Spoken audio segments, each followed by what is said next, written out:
The load capacity of this dump truck is 220 tons. During one shift, it transports so much rock from the face to the dump that it could easily fill several Olympic swimming pools. It truly is a monster. Fully loaded, it weighs more than a Boeing 747 and can literally move mountains. But how on earth is it made?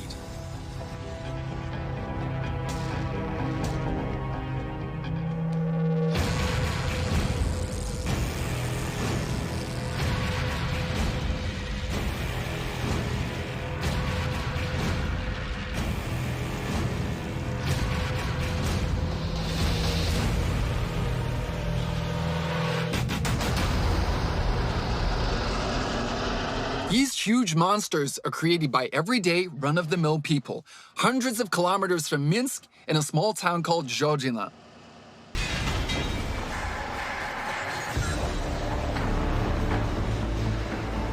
However, here today, they produce dump trucks with a payload capacity of 220 and even 360 tons.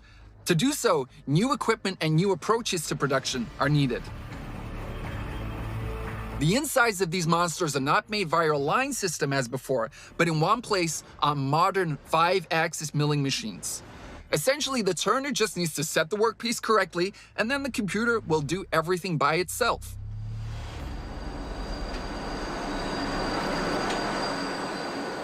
It's not even that this machine is Soviet and old, and this one is German and new.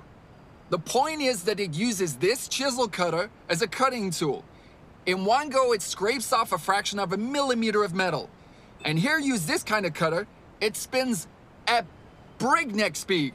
It's very heavy, by the way, and in one go, it removes as much metal as the chisel cutter could after several hundred moments. One of the most critical parts of a dump truck are the gears. They transmit motion from one shaft to another. There are a lot of gears or gear wheels in a dump truck, so the accuracy and speed of manufacturing these parts directly affects the production of the entire truck.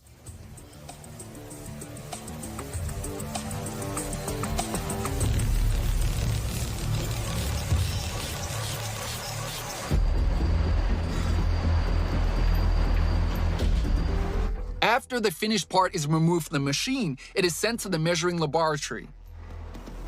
Each part here undergoes a strict final examination.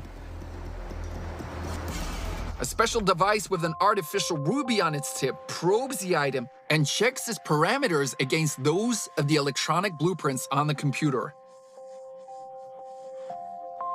Only if the deviation is within norms, that is within 1/100th of a millimeter, the part receives a maturity certificate, a certificate of conformity.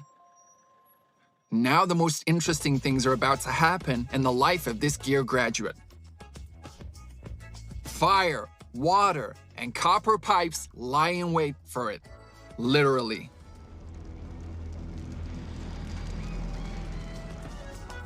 As you know, to be healthy and strong, you need to temper yourself. Now this statement applies to metal as well. Once off the machines, our gears are still relatively soft. Otherwise, we simply wouldn't be able to cut these cogs' teeth. So to temper the gears, they're heated in this furnace at 950 degrees and then immediately plunged into cold water. So you get the sauna effect. Basically, our monster gets the same treatment as humans do.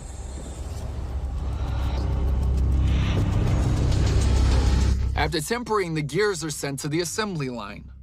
Not all of them, though. Some experimental gears go to a special workshop.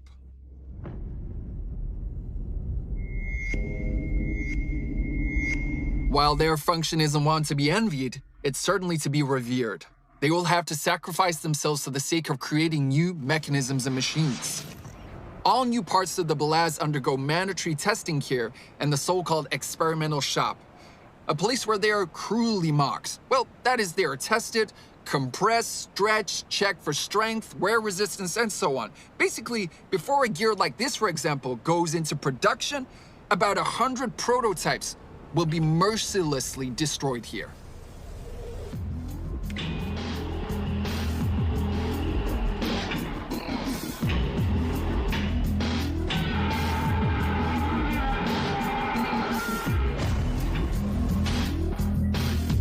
Miners demand even greater and greater load capacities from dump trucks, so the designers have to come up with even newer technological metal advancements and constantly invent innovative materials. Without exaggeration, the BelAZ experimental shop is at the cutting edge of progress. From conception to implementation of an idea, it takes only several months.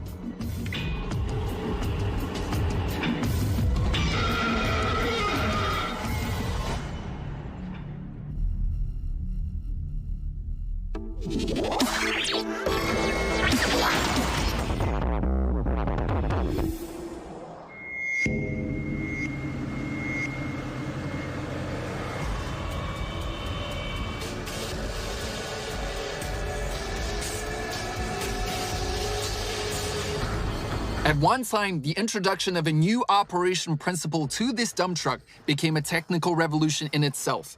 After all, the monster BelAZ essentially runs on electricity, or rather, has an electromechanical transmission. Previously, and even now, almost all trucks have torque transmitted to the wheels through the camshaft. But here the external forces are so great that the crankshafts and camshafts had to become simply gigantic and therefore heavy, which means they needed to transmit even more torque, and so a vicious circle formed. At that point, the designers decided to get rid of these shafts altogether. The BelAZ is a giant moving electrical power plant. It burns diesel fuel, generates an electric current, and transmits it through wires to electric motors, which are mounted directly on the wheels. These motors drive the entire vehicle. Pitted next to this monster, you begin to perceive the phrase motorhome in a different way. This car is really more like a two-story building. There's even a staircase, a balcony, you could say. And as your home probably does, this truck has air conditioning on its facade. Many think they're headlights, but no, they're actually air filters. Through these filters, the BelAZ monster inhales hundreds of cubic meters of air per minute. That's how it ventilates its engines. It's always very dusty in the open pit, so changing the filters is one of the most frequent and most necessary maintenance operations for this monster. Otherwise, it is surprisingly low maintenance.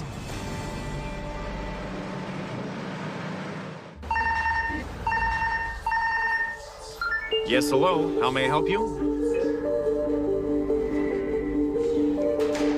At an open pit mine in western Siberia, 1,000 kilometers away from Belarus, Jordan and BelAZ trucks continue their struggle from the pit face to the dump and back again.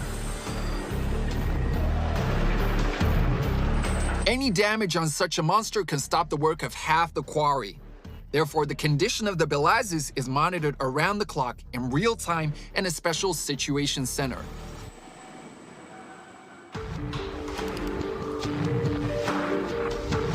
All the parameters of each machine are displayed on the screen. Location, load, fuel reserve, even engine temperature. The dispatcher can trace a malfunction at any time should one appear and contact the person driving in the cab at that moment.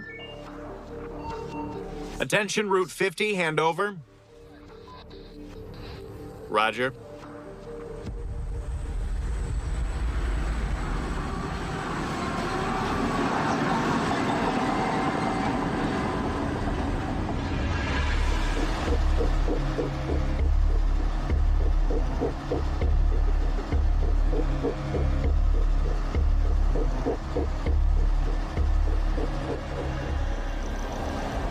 The cab, I must say, is very spacious. However, BelAZ designers mustn't have heard of such a concept as ergonomics. Then again, it isn't needed here. Other than that, everything is like in a normal car. There's a dashboard, an onboard computer, climate control, there's even a cigarette lighter.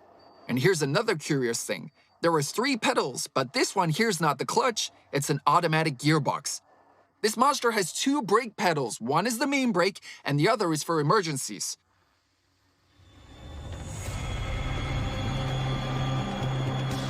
While it happens rarely, there are still cases when both of them fail. To avoid catastrophe, all roads in the quarry must be paved on one side with artificial mountains of waste rock.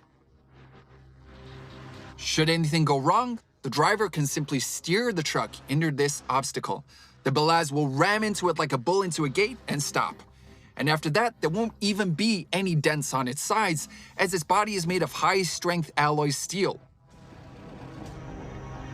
It can only be cut with a plasma or high-temperature gas torch.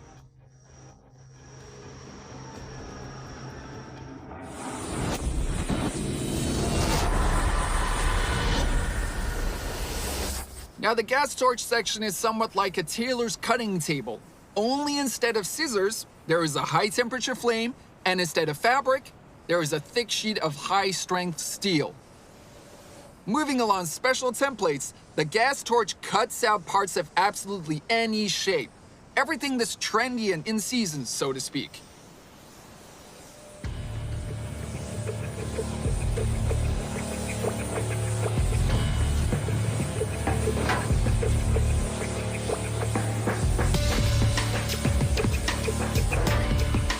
The parts are sent for further treatment, and the so-called trimmings are melted down. In the next section, the huge steel plates are being prepared to assemble the body for the dump truck. I would call this place the origami section. Only the sheets aren't made of paper, but thick steel. Otherwise, everything is the same. The work pieces are bent till the necessary figure is acquired, but this is no simple bending, of course. It's bending with this huge press possessing a force of, I shudder to say, 1,000 tons.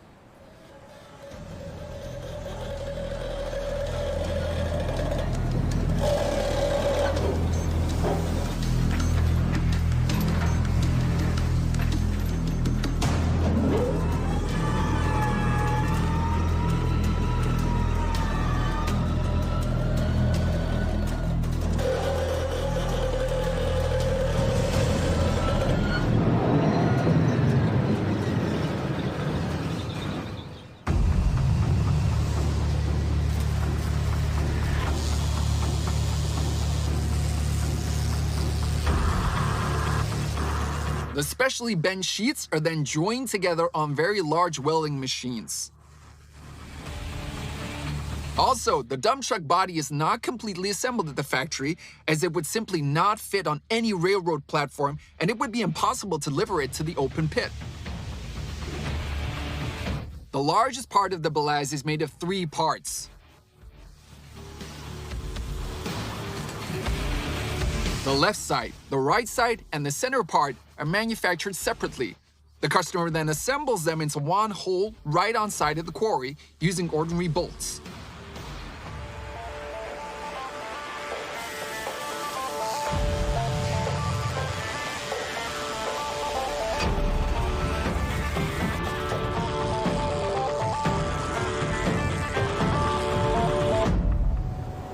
This part here, which looks more like a huge bell, is actually just a gearbox cover installed on each wheel of the BelAZ. Basically, this monster doesn't do things in small sizes. Even the size measuring tool is threateningly big. For example, this is how a machinist's micrometer looks.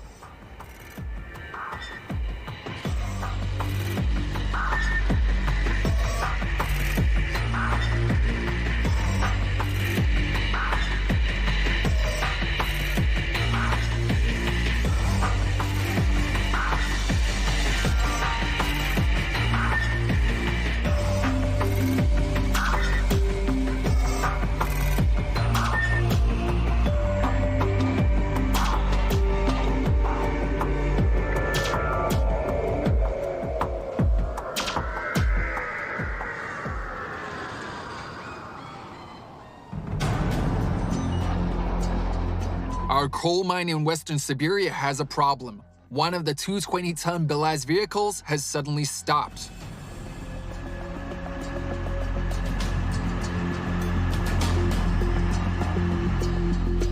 The dispatcher sees this on the interactive map screen. He tries to find out what has happened.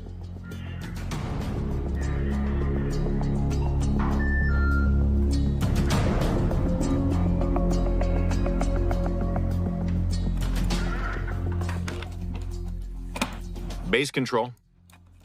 246 isn't moving. The giant dump truck has a problem with its undercarriage. A boulder got caught between the rear axle wheels and jammed them. It's not a problem to remove it, but it may have damaged the tire.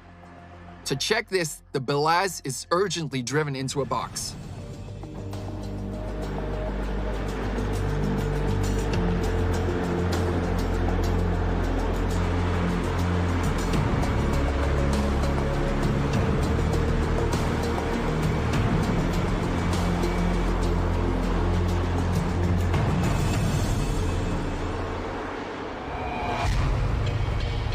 In the repair box, technicians examine the machine.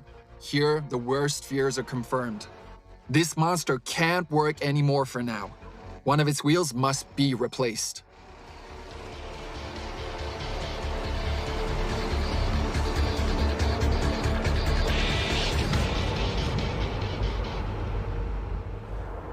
The problem with the wheel is this tear here. A piece of rock with a sharp edge has pierced the tire tread all the way down to the breaker very deep. I'm gonna show you. About 5 centimeters. This tire needs to be repaired immediately or it could tear right open. And a tear in a tire like this is a bomb exploding. They say it leaves a crater half a meter deep.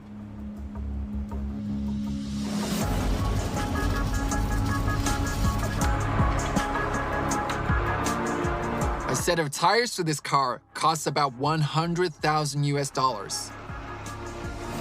That's why even worn tires are not thrown away. They're patched up right at the pit face. It would be too expensive to send the wheels back to Belarus for repair.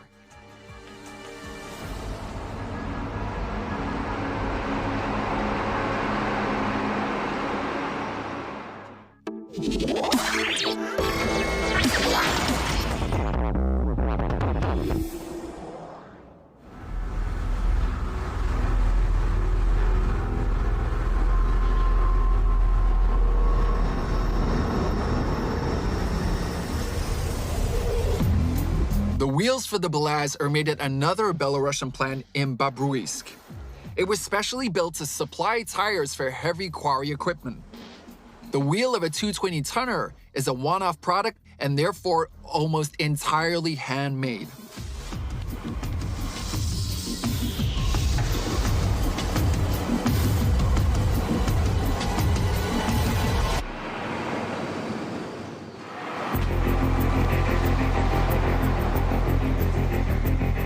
To create the so-called bracelet, the rubber base of the future tire, sheets of synthetic rubber are fitted together by hand.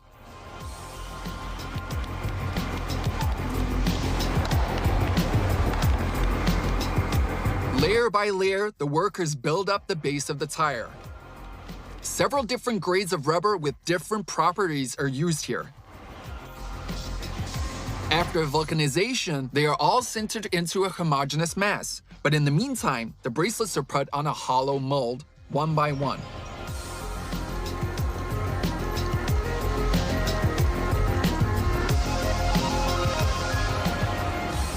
To pull every subsequent bracelet on this drum mold, there is a special device here which is called an expander.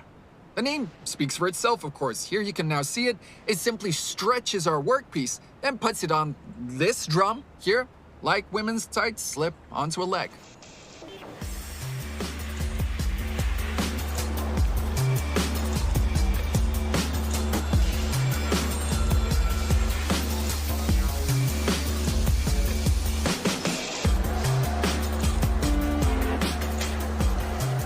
The edges of each subsequent bracelet are tucked into the sides of the workpiece in a special way. Here, at the end of the future wheel, the so-called wings are installed. These wings are discs of especially strong steel, which will then hold the wheel on the hub.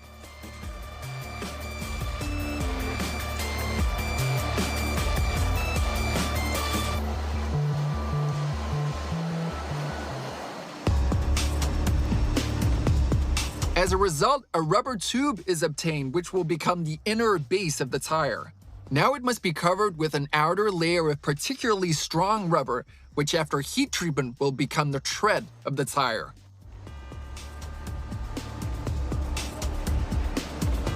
For this purpose, a special mixture of rubbers is melted and mixed in a device that resembles a meat grinder and then pushed through a so-called extruder in the form of a thin strip.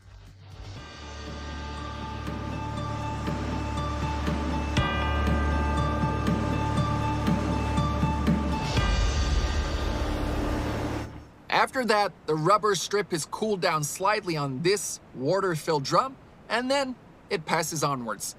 Ultimately, it is wound on this workpiece like a thread on a spindle. In fact, the weight of this thread is over a ton, while the weight of an assembled wheel is about 3 tons. The rubber is 15 centimeters thick, for the tire of this monster must withstand the most incredible loads. To turn this rubber tube into a workpiece, which already resembles a car tire in shape, it is molded, i.e. compressed on both sides and simultaneously inflated with air. Approximately the same thing we do when we inflate a rubber balloon. The only difference here is that the pressure inside is a little bit higher, about 3 atmospheres. It's about the same pressure we have in our radiators at home.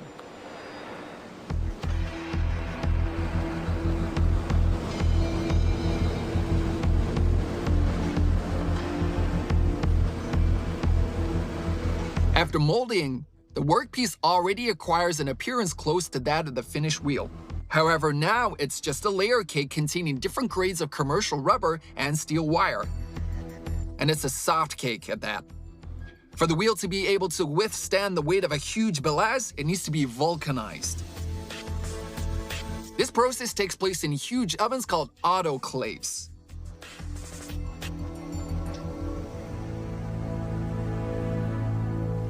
You can easily imagine a shortbread cookie mold. Well, it's the same idea here, only a little bit bigger. The tires end up with this tread pattern imprinted on them, and even the lettering, well, obviously, it's sort of mirrored here. It's all just like in the kitchen, save for the weight of this cookie being 3 tons, 300 kilograms.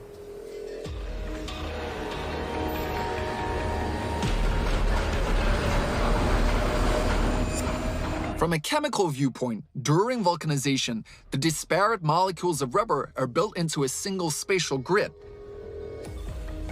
And these molecules are connected by what are known as vulcanizing agents. Most often this is carbon, i.e. ordinary soot. The wheel workpieces are loaded into the autoclave in a stack, one on top of the other. From above, the furnace shaft is closed with a multi-ton casing, and that's it. Now, all that's left is to wait. The process takes 12 hours, give or take.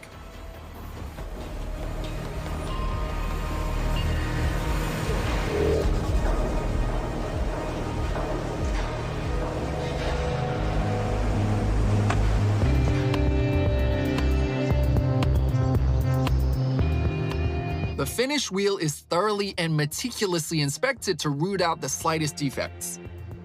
And this control is not only visual, each tire is X-rayed. It must be perfect both inside and outside. Only in this case will the tire be able to work for years and repeatedly return to service even after severe damage, as was the case at the Western Siberian coal mine.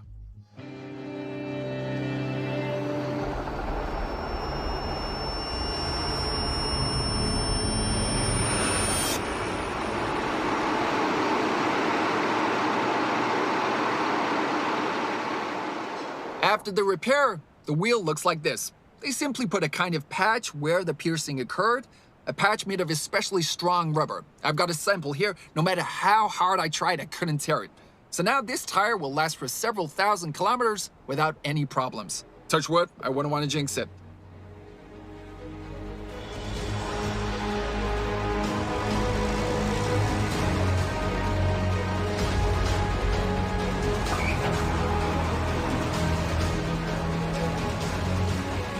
The repaired wheel is immediately put on the hub, and the BelAZ goes back to its route. Our monster's frantic race against time continues.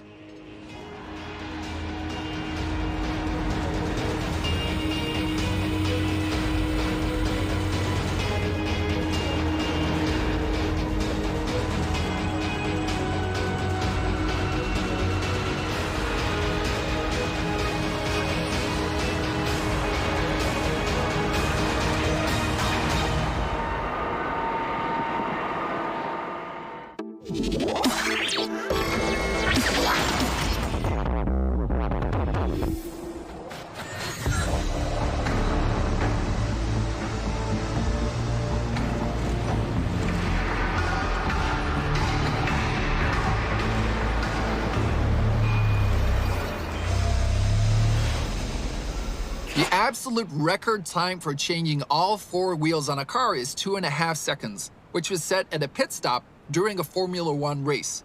But here they set their own records.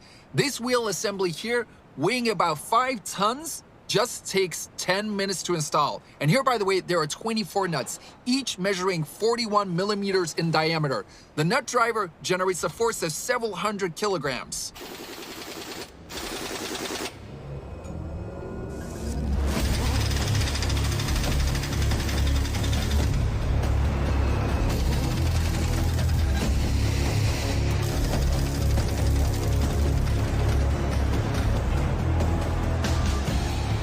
In fact, the wheels are installed in the shop only to test run the machine, as a huge dump truck will go to the customer in parts. The tires alone take up a whole railway car.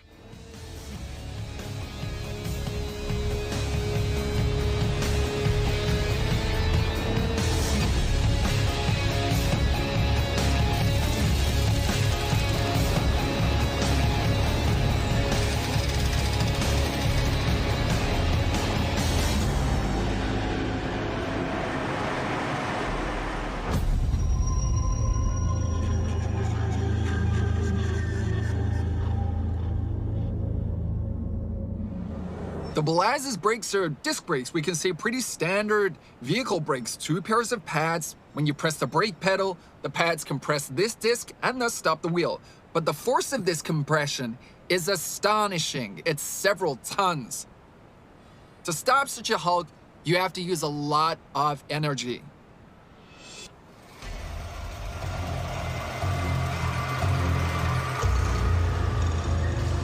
But even more energy is needed to make this wheel rotate. The motion is transmitted to it through a huge gearbox. It's mounted on each wheel between the electric motor and the hub.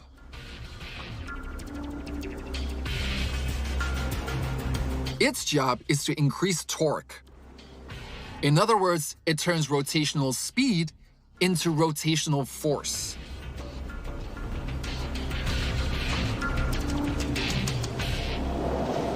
The gearbox is assembled here on a special slipway. Here, gears, shafts, bearings, and so on are installed in its housing. And the assembly accuracy is so high and all the parts fit together so perfectly that, for example, this gear wheel, weighing over 100 kilograms, can be spun without any effort using just one finger.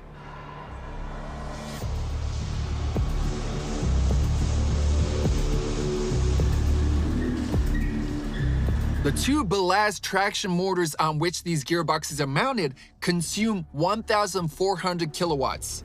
That's enough electricity to light 23,000 light bulbs.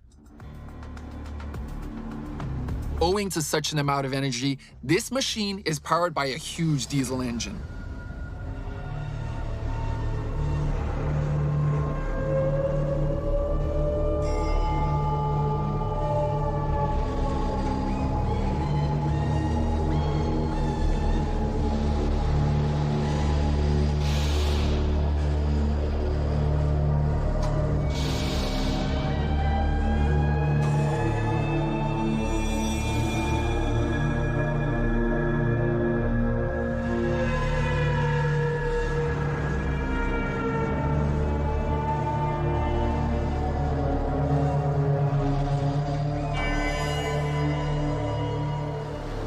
The heart of our monster is this very powerful engine.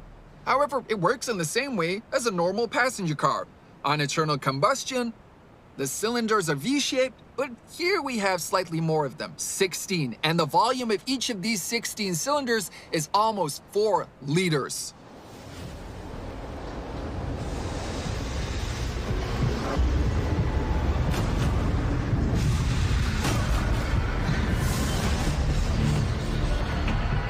The engines used to be made here in Belarus, but today they are purchased in Germany and the USA.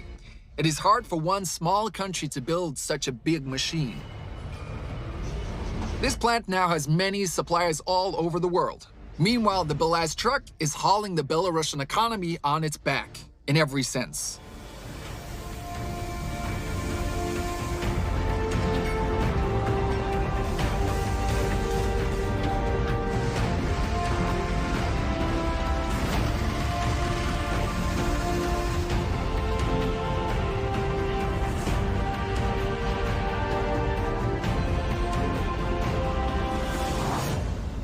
If you think that the maintenance of your car is too expensive, then keep in mind that the maintenance of this monster costs about 100,000 US dollars a year.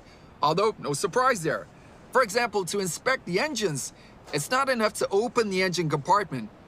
You need to climb inside.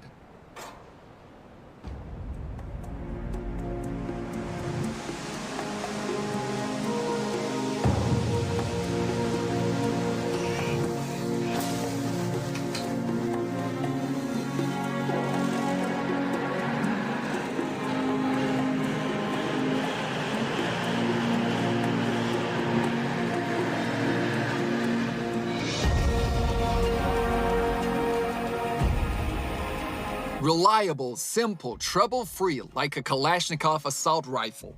This dump truck can work for years in the most severe conditions. This coal mine in Western Siberia and hundreds of other open-pit mines in dozens of countries around the world know this very well. It is a bit clumsy. It lacks grace and elegance. It is almost always dirty and has an incredible appetite. But it mines coal. It's a monster with a very brutal temperament. But at the end of the day, it brings us light and heat.